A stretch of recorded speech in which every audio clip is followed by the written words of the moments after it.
Hello RMPS, welcome to the Existence of God lessons. Today's lesson is meant to help you prepare for the 20-mark essay that you're going to write in the upcoming prelim. As I'm sure you're aware, in RMPS, quotes are quite important, so being able to remember quotes and explaining what those quotes mean and linking those quotes to the question allow you to gain quite a lot of marks. That if you remember a quote and can properly attribute it, that means explain who said it, then you gain a knowledge mark. If you're able to put that quote into your own words, then that means you can gain an analysis mark. And if you're able to link that quote to the question, which obviously for the existence of God is arguments about whether God exists or not, then you're able to gain another analysis mark. So in order to help you do that, what we have done is we've made up a bank of quotes for the three different major arguments used in the existence of God unit. And what we would like you to do is to fill in the two analysis points. So we want you to explain what each of the quote means and then link each of the quotes to the question.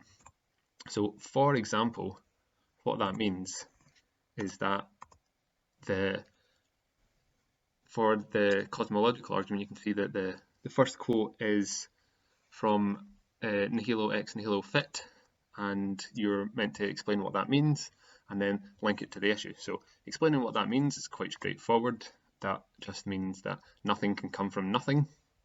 And then linking it to the issue means that the universe cannot have been created out of nothing, so there must be some feature that caused the universe to exist. This feature, to theists, is God. So that is where the nihilo and ex nihilo fit quote links into the argument. So you can see that there are another three cosmological argument quotes. A quote from Thomas Aquinas about there's no case known in which a thing is found to be the efficient cause of itself. A quote from Bertrand Russell saying everything must have a cause, then God must have a cause. If there can be anything without a cause, it might just as well be the world as God. And then a quote from Pope Pius XI. It says, present day science has succeeded in bearing witness to the august instant of the fiat lux. And the fiat lux there, is in Latin, it just means let there be light, and he's basically referring there to the idea of the Big Bang. So Pope Pius is saying that the Big Bang and the cosmological argument can link together. So there are the cosmological argument quotes. We also have design argument quotes. You can see there are 5, one from William Paley, which is the basics of the design argument. Charles Darwin explaining a bit about his thoughts on evolution. Fred Hoyle, who is a physicist, challenging the idea of evolution, and then Richard Dawkins, who is also a biologist, supporting the idea of evolution, and finally John Polkinghorne coming along and talking a little bit about fine tuning. And finally, quotes on the problem of suffering. We have David Hume kind of outlining the basics of the problem of suffering, Richard Swinburne giving a quote about what suffering maybe brings in terms of benefits, a Bible passage giving an example of a miracle, which can then maybe challenge the idea of the problem of suffering, and C.S. Lewis introducing the idea of free will. C.S. Lewis obviously being the author of the Narnia books. So those quotes can all be used in your essays.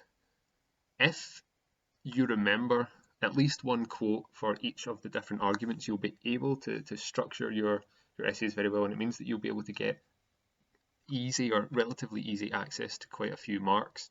So I would suggest, while doing this, as well as helping you understand the arguments and helping you kind of get a better handle, hopefully, on the intricacies and the complexities of the three main arguments, hopefully you'll be able to pick out a couple of the quotes that you think are quite easy to memorize, quite easy to remember.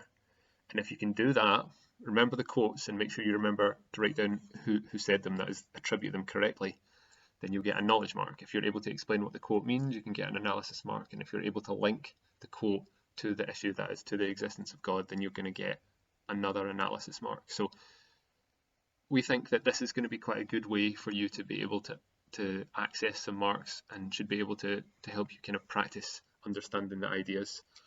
Also, while doing this, make sure that you're not just kind of writing the quotes out, that you're making sure that you're using them to help you develop your understanding of the three arguments. So developing your understanding of the cosmological argument by reading the quotes and thinking about what they mean, the design argument, and obviously the problem of suffering. As always, if you have any questions or anything you're not sure about, please do ask if there's something you're not sure, if there's one of the quotes you're not entirely understanding the complexity of. Just ask, please do. That's exactly what we're here for. Or if there are any other issues about the existence of God, anything else you would like to ask, just send us an email or add a comment to the task.